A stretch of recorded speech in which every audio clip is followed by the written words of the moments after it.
Well, I think some of it, you know, what we've said in our family care plan is let's help families with some of the costs here. Let's just put some money into those families who need help with care. But I know and you know that that's just the start. That's why the second part of what I said I think is equally important, which is we have to sit down with the provinces who have the jurisdiction to fund some of these services, and we then have to sit down with the voluntary organizations who often deliver them.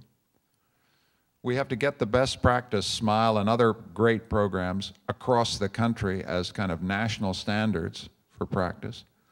And as we go into these renegotiations of our national health system, we have to say what we're talking about here is home care. We got to put it at the center of our discussions.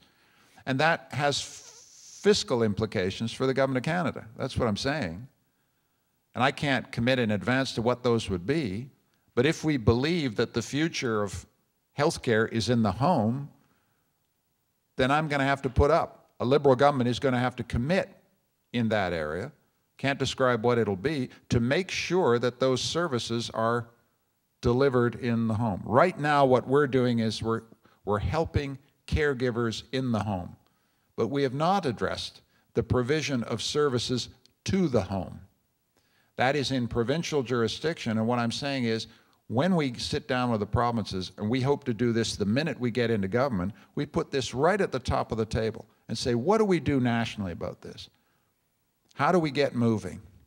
And that's when organizations like yours we have to be talking to you constantly about how we get a sustainable funding model for the provision of these services to Canadians. That's the bottom line here. So thank you for your question. So we've got time for one more web question. If you didn't get a chance to ask your question either today or online, you can join us at the next town hall that Mr. Ignatieff will be doing in Thunder Bay on October the 28th, and we'll have the live chat and the audio online as we've had today. If you want to revisit what we talked about today, the audio will be posted within the next few hours at liberal.ca, along with a transcript, a live blog of what's gone on. This final question comes from Jeff Beach, who's the Executive Director of Fund Develop. Jeff Beach asks, we are beginning to see more interest in the voluntary and charitable sector with leadership by the UK and US governments to establish supports for this, quote, third sector.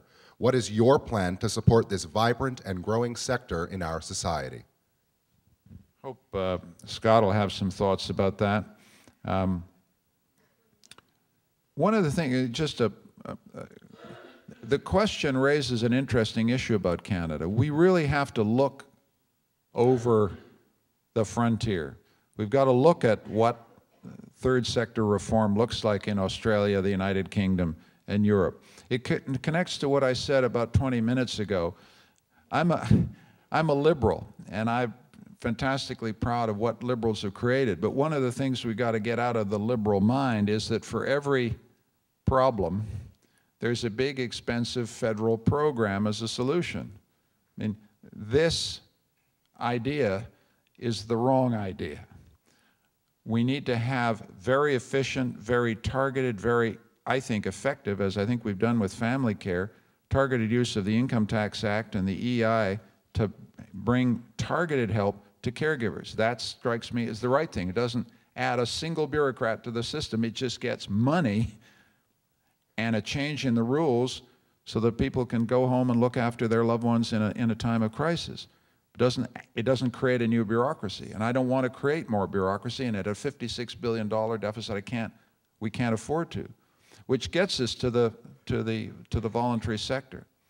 I think we made progress in the Martin government to create a kind of charter relationship defining the relationship between a federal government and the voluntary sector, and we need to look at the models in other countries. But my sense is that that's a charter that's got to talk about advocacy, the right to stand up and give the government hell when the government's not doing its job, even if you're in a receipt of funding. That's kind of number one. Consultation, two. Every time we do something in an area where actually the voluntary sector knows an awful lot more than government, we have to talk to you. So that would be another element of a third sector thing. Accountability, we should be reporting back to you about anything that we do.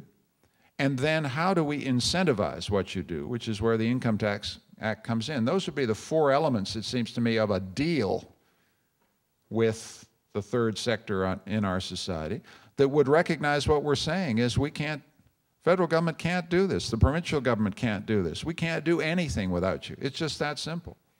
And once we understand that actually we're more dependent on you than you may be on us, that is, you know more than we do, you have more experience than we do, and if we got a brain in our heads, we'll use that.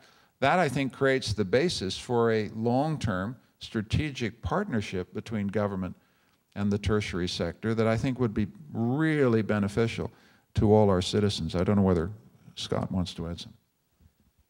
Just Leader, that you hit that right out of the park, so there's nothing for me to add to it at all.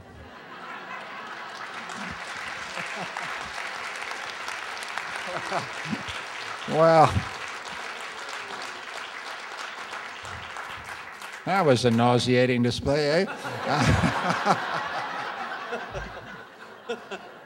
He's one of the best guys I've got, no kidding. Look, it was an enormous privilege and pleasure to be with you this morning. Can I just repeat what I said earlier? You do a wonderful job for Canadians. I see it every day. You should be incredibly proud of what you've done for your fellow citizens. Thank you.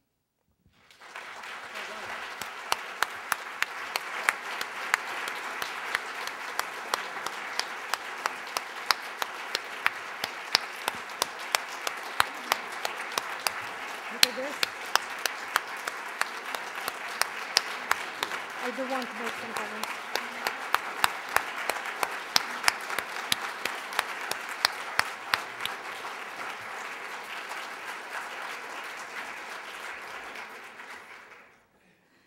Thank you, Michael, and thank you, Scott. Thank you, Michael, for having the courage, which is one of our fundamental values, to have a serious, difficult adult conversation, because healthcare needs that, and part of our problem across the country that we are afraid to having that conversation. I think you having a courageous discussion at this point around the liberal values and what you can and cannot do, and I think we all need responsibly reflect on some of those issues. It's important for us to realize, and I think what you have done is reflected in a way that you are not overpromise, and when you are in government, underdeliver, but you're careful and cautious, and I think I personally, and I'm sure many in the room, appreciate that. I appreciated the fact that you talked about the tax opportunities, because that's one of the levers that government, the federal government in particular, can use. I was in front of the Finance Committee, talked exactly about those issues, and it's literally paralleling a lot of those issues. But where I'm extremely pleased is to hear that you are willing to take the leadership and have a conversation with your FPT colleagues and our sector and others, because without that combined discussion, our healthcare is going to tank, and we're going to fall behind, not just in health, but in productivity, in leadership, and we're just going to become an insignificant nation, and none of us will stand for it. So thank you so much for being here.